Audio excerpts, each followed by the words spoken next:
우리가 예수 그리스도를 믿으면 착하게 살아야 된다, 또 사랑하며 살아야 된다라고 우리가 이렇게 생각을 합니다.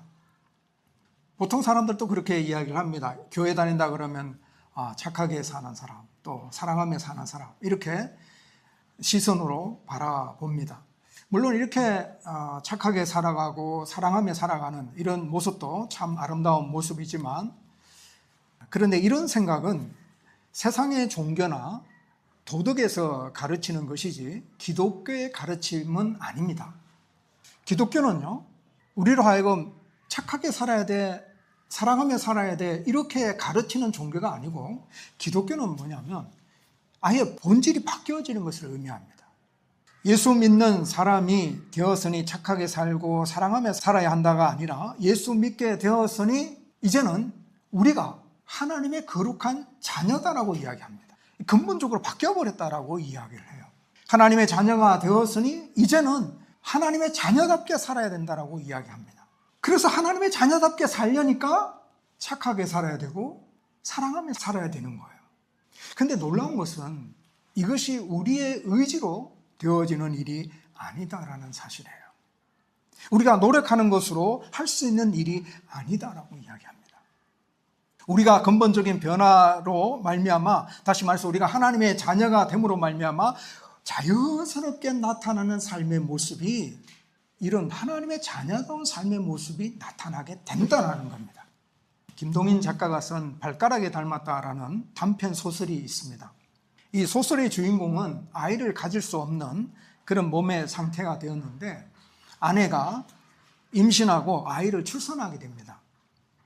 그래서 아내가 낳은 아이가 자신의 핏줄이 아니라는 의심과 고통 가운데 시달리면서 차마 이 남편이 아내에게 추궁하지 못합니다. 대신 어떻게든지 이 아이에게서 자신과 닮은 구석을 찾아내어서 자신의 아이로 믿고 싶어 합니다. 그러다가 결국 찾아낸 것이 뭐냐면, 가운데 발가락이 유난히 길다라는 것이었습니다. 주인공은 내 발가락과 똑 닮았다라는 억지스러운 위안을 삼는 이야기가 이 스토리입니다. 우리가 예수 그리스도를 믿어서 하나님의 자녀가 되었다는 것은 어딘가 하나님을 닮은 어떤 구석이 있다라는 이야기죠. 이것은 자연스러운 것입니다. 하나님께서 우리를 보시면서 억지 쓰면서 발가락이 닮았네 할 정도가 되면 너무너무 하나님의 마음이 아프시겠죠. 그래서 오늘 우리는 하나님을 닮은 그런 모습이 우리의 삶 가운데 나타나기를 갈망하면서 본문 말씀을 한번 유심히 살펴보기를 원합니다. 1절에 보니까 하나님을 본받는 자가 되라, 이런 말씀이 나오죠. 하나님을 본받는 자가 되라. 이 본받는다라는 것은 흉내낸다라는 뜻입니다. 그리고 모방한다라는 뜻이에요. 그래, 하나님을 본받는 자는 하나님을 따라하는 자, 하나님을 모방하는 자, 이런 뜻인데, 여러분의 아이들을 유심히 살펴보면 아이들이 하는 말이나 행동을 보게 되면 부모가 하는 말, 또 부모가 행동하는 것들을 비슷하게 하는 경우가 있습니다. 이처럼 아이는 부모를 닮게 되어 있습니다. 부모의 사랑을 듬뿍 받고 또 부모와 함께 늘 지내잖아요. 함께 살기 때문에 자연히 부모의 말을 많이 듣잖아요. 그리고 부모가 행동하는 행동을 많이 보게 되잖아요.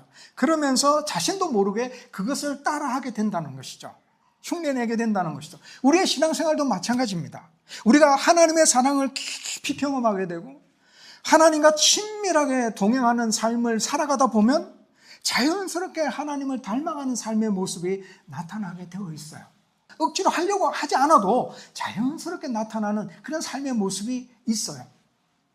그렇다면 우리가 하나님을 닮아가는 모습, 하나님을 흉내내는 모습, 어떤 것들이 있어야 할까요? 하나님께서 이 우주 만물을 만드신 그런 창조의 능력이나 하나님께서 모든 것을 다 아시는 전지하신 능력이나 이런 것들을 우리가 닮아가야 할까요? 사실 이것은 우리에게는 불가능합니다. 우리는 유한한 인간이잖아요. 그래서 이것을 닮아가기에는 불가능한 것이죠. 그렇다면 우리가 하나님은 어떤 부분을 우리가 닮아갈 수 있을까요? 그것은 하나님의 성품입니다. 하나님의 성품 중에 여러 가지가 있지만 오늘은 딱 한 가지만 이야기하려고 합니다. 하나님의 사랑. 1절에 보면 우리를 이렇게 표현하고 있습니다. 사랑을 받는 자녀같이 너희는 하나님을 본받는 자가 되고, 우리를 사랑을 받는 자녀라고 표현하고 있죠. 그래서 하나님께서는 우리에게 하나님의 사랑을 주셨다라고 이야기하고 있습니다. 우리는 하나님부터 사랑을 받은 존재들이고요, 하나님께서는 우리에게 하나님의 사랑을 주셨어요. 우리가 하나님의 사랑을 받지 아니하고서는 하나님의 자녀가 될 수가 없었습니다. 사실 우리는 하나님의 진노를 받을 자들이었죠. 우리가 하나님의 사랑을 받기 전에는 사단의 권세와 능력 아래 우리가 지배를 당하고 있었습니다. 이 세상 풍속을 쫓아가고 또 공중의 권세 잡은 자를 따라가는 그런 삶의 모습을 살았습니다. 하나님의 뜻과는 아무런 상관없는 우리의 육신의 욕망과 우리의 육신에 바라는 것들을 향하여 살아갔던, 하나님의 뜻에 불순종하며 살아갔던 악한 사단의 삶을 따랐던 그런 삶의 모습으로 살았습니다. 그런데 하나님께서 이런 자를 사랑해 주신 겁니다. 사랑해 주셨어요. 에베소서 2장 4절과 5절을 보면 긍휼이 풍성하신 하나님이 우리를 사랑하신 그 큰 사랑을 인하여, 하나님께서 우리를 긍휼히 여기시고 하나님께서 우리를 사랑하여 주셨는데 그 큰 사랑을 인하여, 하나님의 그 크신 사랑 때문에 우리가 하나님의 자녀가 될 수가 있은 거죠. 그래서 우리가 이 하나님의 사랑을 들여다보게 되면, 하나님의 사랑은 우리를 용서하는구나, 우리를 용서해 주시는 사랑이시구나 라는 것을 발견하게 됩니다. 요한일서 4장 9절에 보면 하나님의 사랑이 우리에게 이렇게 나타난 바 되었으니 라고 말하면서 하나님이 자기의 독생자를 세상에 보내심은, 하나님께서 우리를 향한 사랑을 이렇게 나타내었다라고 말씀하시면서 독생자를 세상에 보내주셨다라고 말씀하고 있어요. 왜 독생자를 보내주셨습니까? 에베소서 1장 7절에 보면 우리는 그리스도 안에서 그의 은혜의 풍성함을 따라 그의 피로 말미암아 속량 곧 제사함을 받았느니라. 그러니까 우리의 죄를 용서해 주시기 위해서 독생자를 보내주신 거죠. 그래서 하나님의 사랑은 우리로 하여금 예수 그리스도의 십자가로 인도하였고 예수 그리스도를 영접함으로 우리의 모든 죄를 용서받게 하신 겁니다. 그래서 에베소서 4장 32절에 가서는 이런 결론을 냅니다. 서로 용서하기를 하나님이 그리스도 안에서 너희를 용서하심과 같이 하라. 그러니까 하나님의 사랑 안에 우리를 향한 하나님의 용서함이 드러났는데, 그 하나님의 용서함을 받은, 하나님의 사랑을 받은 자들이기 때문에 우리에게 하나님께서 말씀하시기를 서로 용서하라. 사실 우리가 신앙생활을 하면서 순종하기 어려운 부분 중에 하나가 참 이 용서인 것 같아요. 나에게 깊은 상처를 준 사람, 또 내 삶을 송두리째 흔들어 놓은 사람을 용서하기란 정말 피말리는 고통이죠. 그래서 유대 랍비들은 3번까지만 용서하라 그랬습니다. 유대 서성들은 3번까지만 용서해. 3번까지만 용서해 주라. 그 다음부터는 너가 뭐 어떻게 하든지 마음대로 하라. 이렇게 가르침을 주었어요. 그래서 베드로가 예수님께 이런 질문을 합니다. 예수님, 형제가 나한테 죄를 범하면 내가 몇 번까지 용서해 줘야 됩니까? 내가 한 7번 정도까지 하면 될까요? 넉넉하게. 랍비들의 가르침보다는 더 많이 넉넉하게 한 7번 정도 용서하면 될까요? 라고 예수님께 질문을 하니까 예수님께서 이런 대답을 하십니다. 7번뿐 아니라 7번을 70번까지라도 할지니라. 490번 하라고 숫자적으로는 그렇게 말씀을 하셨는데, 이 미닝은 무한히 용서하라는 미닝이었죠. 무한히. 얼마나 어렵습니까? 형제의 잘못을 무한히 용서한다는 것, 참 참기 어려운 것이죠. 그래서 우리의 힘과 의지만으로는 참 이게 불가능합니다, 사실은. 그러나 우리가 무한히 용서할 수 있는 이유를 안다면 할 수 있을지 않을까요? 우리가 무한히 용서해야 할 이유가 뭘까요? 하나님께서 우리에게 이렇게 말씀하셨어요. 우리가 하나님부터 받은 1만 달란트의 빚을 탕감받았기 때문에 너희들이 용서하는 자가 되어야 된다라고 이야기해요. 이 1만 달란트는 뭐냐면 일반 노동자가 20만 년이나 일을 해서 벌어들여야 갚을 수 있는 금액이라고 해요. 그때 당시에. 그러니까 이건 불가능한 거죠. 평생 해도 불가능한 겁니다. 갚기에는 불가능한 금액이죠. 그 하나님께서 우리에게 탕감하여 주신 그 1만 달란트가 뭐냐면 죄에 대한 값이에요. 하나님은 우리의 죄값을 이렇게 지불해 주셨다는 겁니다. 하나님밖에 없는 독생자를 십자가에 내어주셨어요. 그래서 예수님의 생명으로 우리를 사신 겁니다. 예수님의 생명보다 더 귀한 게 뭐가 있겠습니까? 우리가 예수님의 생명을 위하여 갚을 수 있는 능력이 뭐가 있습니까? 불가능합니다. 도저히 갚을 수 없는 그 은혜를 우리가 받았어요. 그런데 이런 자가 100데나리온 빚진 자를 만났을 때 빚을 갚지 않는다고 멱살을 잡고 감옥에다 넣어버렸어요. 100데나리온은 일반 노동자가 한 100일 정도 일하면 갚을 수 있는 그런 금액이라고 합니다. 그래서 이 이야기의 결론이 마태복음 18장 35절에 나옵니다. 너희가 각각 마음으로부터 형제를 용서하지 아니하면 나의 하늘 아버지께서도 너희에게 이와 같이 하시리라. 언뜻 보기에는 하나님께서 우리를 용서해 주시는 조건이 우리가 형제를 용서해야만이 하나님께서 우리의 죄를 용서해 주실 것 같은 그런 표현으로 보여지지만 그런 뜻은 아니고요. 우리가 하나님의 큰 은혜를 입은 자들이기 때문에 마땅히 용서의 열매를 맺어야 한다라는 것입니다. 사실 용서는 상처가 치유되었기 때문에 하는 것이 아니라 상처와 아픔이 여전히 존재하지만 하나님의 무조건적인 사랑을 기억함으로 내 마음속 복수심과 미움을 내려놓기로 선택하는 것입니다. 우리가 살아가면서 타인에게 받은 상처, 배신, 억울함 이거 정말 결코 작지 않습니다. 그리고 아프고 괴롭고 눈물 나는 100데나리온의 고통입니다. 주님은 우리의 상처가 아무것도 아니라고 이렇게 무시하지 않습니다. 다만 우리가 하나님께로부터 탕감받은 그 죄의 크기가 그 상처보다는 훨씬 크다는 것을 기억해 주기를 원하십니다. 그래서 우리가 형제를 용서할 수 있는 유일한 근거는 내 인격의 훌륭함이 아닙니다.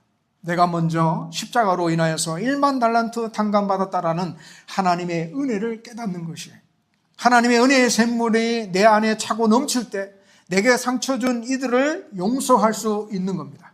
그래서 용서는 내 힘으로 하는 것이 아니라 하나님의 은혜로 말미암아 할 수 있는 것이에요. 내가 타인에게 받은 상처로 인해서 힘들 때 세상의 위로나 친구의 위로를 찾기보다는 하나님의 은혜로 깊숙이 파고 들어가 보면 하나님이 주신 은혜를 발견하고 그 은혜에 깊이 잠들게 되면 그 모든 상처들을 이길 수 있는 힘이 생겨나게 된다는 사실이에요. 두 번째 우리가 닮아가야 할 부분은 예수 그리스도의 사랑입니다. 2절에 보면 그리스도께서 너희를 사랑하신 것 같이 너희도 사랑 가운데 행하라라는 말씀이 나옵니다. 예수님의 사랑은 자기 희생적인 사랑이죠. 2절 하반절에 보면 그는 우리를 위하여 자신을 버리사 향기로운 제물과 희생 제물로 하나님께 드리셨느니라. 예수님은 우리를 위해서 향기로운 제물이 되시고 희생 제물이 되어 주셨어요. 사실 이 세상에서 가장 큰 사랑은 자신의 목숨을 희생하는 사랑이라고 합니다.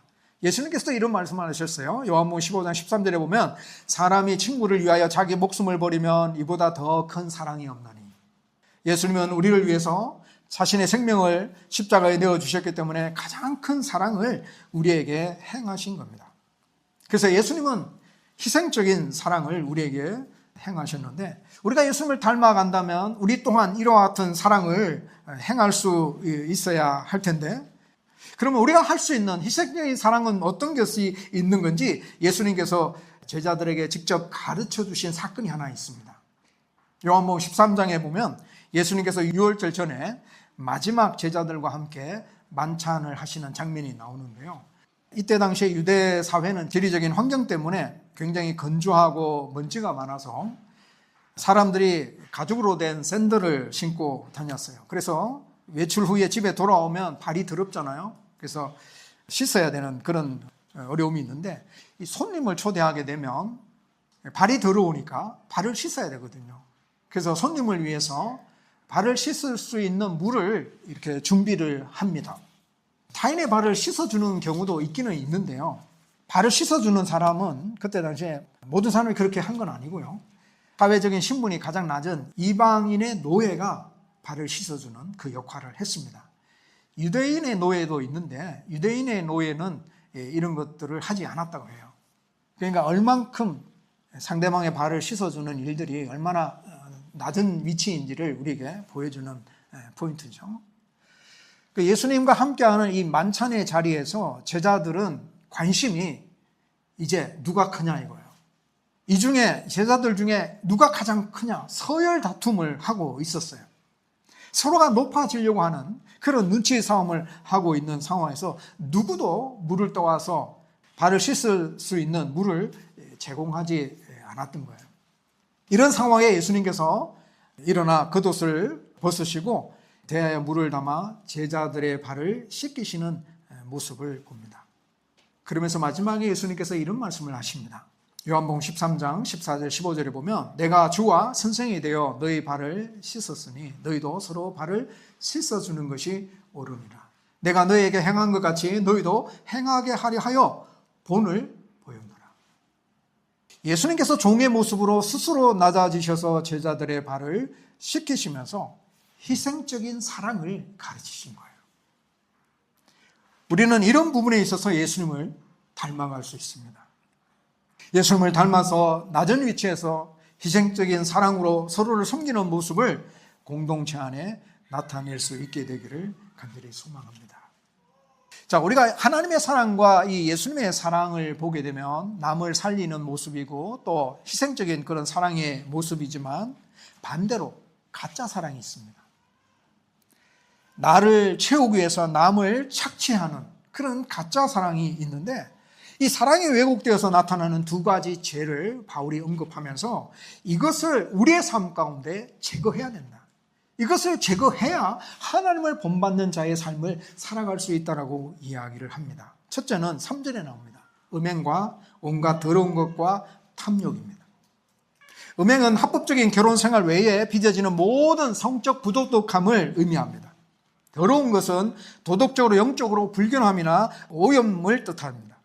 더러운 말 앞에 온갖이라는 말이 붙어 있죠. 그래서 음행보다도 더 넓은 의미로 음란한 생각, 추잡한 말, 정욕적인 태도, 마음과 영혼을 더럽히는 모든 내면의 불결함을 의미합니다. 탐욕은 단순한 욕심이 아니라 만족할 줄 모르는 끝없는 소유욕과 갈망을 뜻합니다.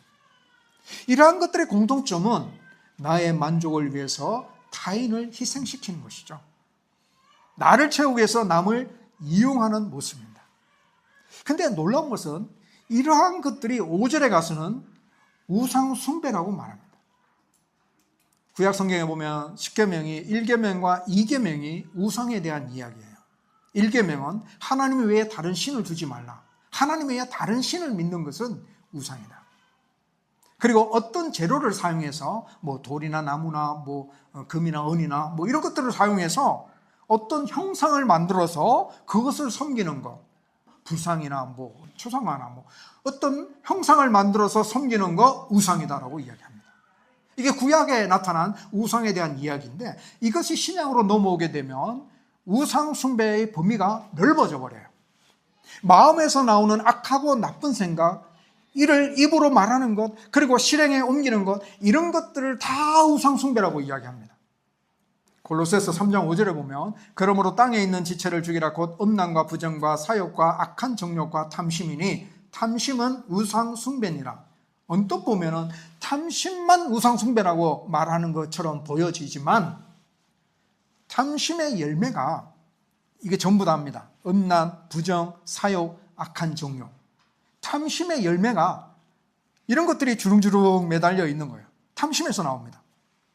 그래서 이 모든 것들이 다 우상 숭배가 되는 거예요. 그러므로 하나님보다 더 사랑하는 육신의 욕망을 따르는 삶의 모습들, 하나님보다 더 사랑하는 뭔가가 있는 그 자체가 영적인 우상 숭배라고 이야기를 합니다. 이렇게 우리가 하나님보다 더 사랑하는 뭔가 육적인 욕망을 갈망해가는 그런 삶의 모습이 있다면 하나님을 본받는 자의 삶을 살아갈 수 없다라고 이야기해요. 그래서 그것을 제거하는 삶이 필요하다. 두 번째는 4절에 보면 누추함과 어리석은 말이나 희롱의 말이 나옵니다. 이 부분을 제거하라고 말씀을 하고 있는데요. 누추한 말은 천한 말, 속되고 더러운 말을 의미해요. 어리석은 말은 죄의 성향을 가진 좋지 못한 말을 의미합니다. 희롱의 말은 외설적인 내용을 포함한 상스러운 농담이나 독설을 의미합니다. 그러니까 이런 언어 생활 속에서도 그리스도인이 하지 말아야 될 말들이 있다는 거예요. 누추한 말이나 어리석은 말이나 희롱의 말들을 해나가는 그런 그리스도인의 삶이라면 그 속에는 하나님을 본받는 그리스도의 모습이 아니다라는 이야기예요. 어떤 성도들이 마음이 나빠서 상처를 주는 것이 아닙니다. 별 생각 없이 툭 던지는 말 때문에 상처를 주게 되죠. 그래서 바울은 이런 말들을 끊어버리고 바울이 권면하는 말은 뭐냐면 감사하는 말을 하라고 권면합니다. 감사는 사실 우리가 상황이 좋으면 감사가 절로 나오죠. 근데 사실은 감사는 상황에 따라서 변화되는 게 아닙니다. 우리가 사도 바울을 보았지만 바울이 빌립보 감옥에서도 하나님을 찬양하고 하나님 앞에 기도하는 모습이 나타났고, 바울이 로마 감옥에 갔었을 때에도 바울은 기뻐한다라고 빌립보 성도들을 권면하는 모습을 보게 되었죠. 그래서 바울의 그 감사와 기쁨은 그의 환경에 의해서 좌지우지되는 그런 모습이 아니라 그의 감사의 베이스는 뭐냐면 하나님을 신뢰함에 있었습니다. 둘러싼 환경이 어려워도 하나님을 신뢰함으로, 하나님을 의지함으로 하나님 앞에 오히려 감사하는 그런 신앙의 모습을 드러내었던 것을 보게 되죠. 그래서 우리가 어떤 상황 속에서도 하나님을 신뢰할 때는 우리가 하나님 앞에 감사합니다라고 이야기할 수 있어요.